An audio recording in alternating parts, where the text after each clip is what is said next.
All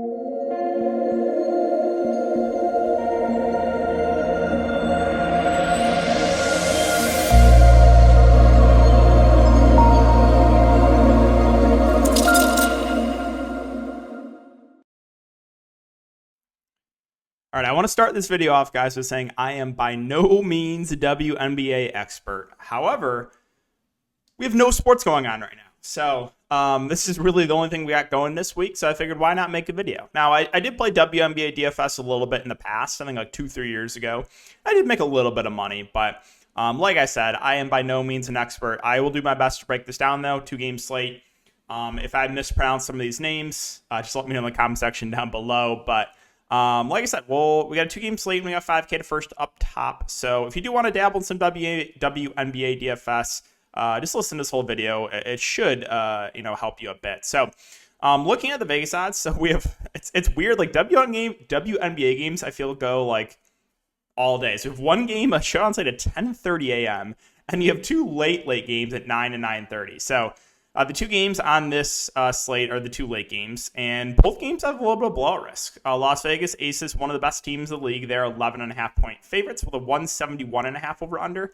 And Indiana and the Sparks, it's a 163 over-under. The Sparks are currently 8.5-point favorites. So both games do have a little bit of blowout risk, and it's definitely important because in games that blow out, for the Vegas Aces, we've seen, starters get limited, but in competitive games, they run a pretty tight rotation for what it looks like. So let's start off with Atlanta, and there are some injury pieces of news to keep an eye on here. So we did get confirmation that Ryn Howard is no longer on the injury report. She missed the last couple of games. So that's important. Billings and Coffey believe still questionable. They both missed the last game. So we could have some value here if those two do not play. Like, for example, last game, you did have Hillman pick up the start, Naz Hillman. And she played 30 minutes. 30 minutes now in back-to-back games. It's only 5.2K. And if you go team by team, you will realize there's not a lot of great value. So keep an eye on that news and seeing if Naz picks at the start. I think she'd make a pretty good value play if she does. But top end, we have Cheyenne Parker, who is kind of been in and out of the starting lineup at times, but she's pretty good as far as point per minute goes. So definitely playable. Again, Howard coming back from injury at 9-1 has shown a low floor, but does, have a ceiling. We can knock down her shots. So again, in play for tournaments. Other options here, you have Hayes at 8.1K. She had a really good game last game, almost a triple-double, 16, 7, and 6. But you would think with Howard coming back, she will lose some usage and possibly some minutes as well. She does come a little bit riskier there with Howard coming back. And then scoring down a little bit more, you did have Wheeler also a really good game at 6.5K. Almost went for triple-double as well. Again, same thing I'll say with Howard coming back. I think she's going to lose some minutes. Right? She played 32 last game, but previous games, she was kind of hovering in the low 20s and had 10-point fantasy average. So I think this game's a little bit of an outlier. But again, keep an eye on starting lineup here will be pretty important. You had Durr pick up the start last game, only played 19 minutes. I would assume she's the one that gets kicked out of the starting lineup with Howard back. But you never know. WNBA, they're kind of fluid with the starting lineups. They switch them up a lot, especially for the bad teams. So starters are definitely going to be key, and keep an eye on that. And like I said, the two pieces of injury news as well as Billings and Coffey. Off the bench, I will mention Vaughn, who is 3.9K. Again, decent as far as point per minute goes. Minutes are not crazy, kind of playing the backup 5, but is I think a viable value piece. Now on the Las Vegas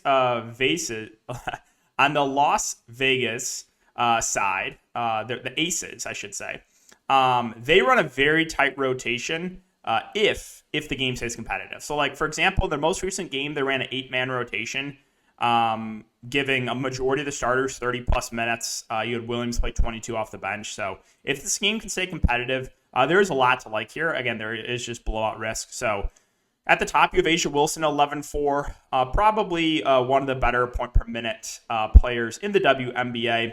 Again, averaging in competitive games, I would say around 30 minutes, right? In this game, that was a massive blowout against New York. She only played 20 minutes. This game only 22 in a massive blowout. So that's why I said you could go underweight to these Vegas Aces players and hope for a blowout. But in a competitive game, I think you can expect probably around 30 minutes. And if that is the case, again, a super, super high floor. And you do have Plum, Young, Gray, all viable options as well. The issue with this Vegas team is they're very, very good, and a lot of different girls can step up and produce. KELSEY, Plum, definitely one of their main players. Averaging about 30 fancy points a game and like 30 plus minutes. Jackie Young is playing huge minutes in competitive games. 37 here, 35 here, 37 here. Again, sub 30 in the 2 blowouts, but the minutes are super high in Jackie Young, which is always a plus. And then you have Chelsea Gray as well, who minutes maybe not as high as some of the other starters, but still there's times where she cracks 30. Like she had a really good game last game, going for 41 fancy points. So I think the 4 main starters there all look pretty good. The issue is, though, again, which one is it going to be, right? Which one is going to have the pop-up game for Las Vegas? And again, like I said, you have to factor in the blowout risk. You have Hambry that has also been picking up this start. Minutes not as high as the other starters, played 25 minutes last game. I think low 20s is a fair guess. 8K feels a little bit pricey, but not completely out of play. And then off the bench, so here's the thing, right? If this game turns into a blowout, you could have some of these cheap pieces produce. Like Raquina Williams is only 4.9K. She's, the girl that's playing the most off the bench. I would say, averaging high teens to low 20s. And like I said, value is not great on this slate, so definitely intrigues me. And again, maybe sees a little bit more run if the game turns into a massive blowout. You have Rupert that played the backup center, should play low teens in minutes. Again, that was the New York game, but not completely out of play, but is, again, very, very cheap. And the only other person that played last game was Stokes at 3.7, who probably sees low teens in minutes. So, like, the 3 bench pieces are in play. And like I said, if the game blows out, maybe they do get some extended run. And then the final game here is Indiana and LA. Again, Indiana, definitely one of the worst teams in the league. They, let's see, again, what is it? They are 8.5-point dogs. And I think the record, they only have like 5 wins. They're 5-22. So definitely not great. But there are some viable options here. So let's take a look at their most recent game here, and we'll talk about some stats. So you do have Kelsey Mitchell at the top at 10-2. In competitive games, she has consistently been playing like mid-30s minutes, right? 35, 36, 38, 33, 38, 34. Couple games she saw sub 30 minutes. Those games are blowouts. So if this game stays competitive, you're most likely going to see a pretty big game from Kelsey Mitchell. So do like her as a contrarian spend up. I think those Vegas spend ups might get more ownership. But again, with Indiana, if the game stays competitive, you probably know why. You do have Smith here at 9.8K, another starter that consistently been playing over 30 minutes. Production kind of been a little bit up and down, but still has shown that high ceiling. The other starters, Vivian's is 8.2K. She played 33 minutes last game. Didn't do a ton. Again, though, has shown that she can go for 20-plus fancy points. Just, I would say, a much lower floor than those other 2 starters that we mentioned. You have Queen EGBO, who is 7.6K. Again, minutes have kind of fluctuated for her as well. But not bad as far as point per minute, right? 16 minutes, 23 fancy points, 17 and 11, 23 and 19 fancy points, 27 and 37. So she's one that, when given, extended run, she looks like she has a pretty high ceiling. So definitely intrigues me there at 7.6. And then the last starter here was Robinson at 6.2. Played 27 minutes. Again, I think low 20s is a fair guess. Kind of just indifferent there. Off the bench, you have Emma Cannon that saw a solid run last game, got 21 minutes. I think maybe a little bit of an outlier, but again, not awful as far as point per minute goes. I think you can expect, low teens minutes for Emma. And then you have Emily Engsterler, who's been, getting relatively consistent minutes off the bench. I think another okay value option, but again, she's not super, super cheap. And then Henderson was the last one that got at least decent minutes, 13, 19 minutes in back-to-back games is only 4K. All right, and then finally LA. So LA, Not the best team either, but they're pretty decent size favorites here.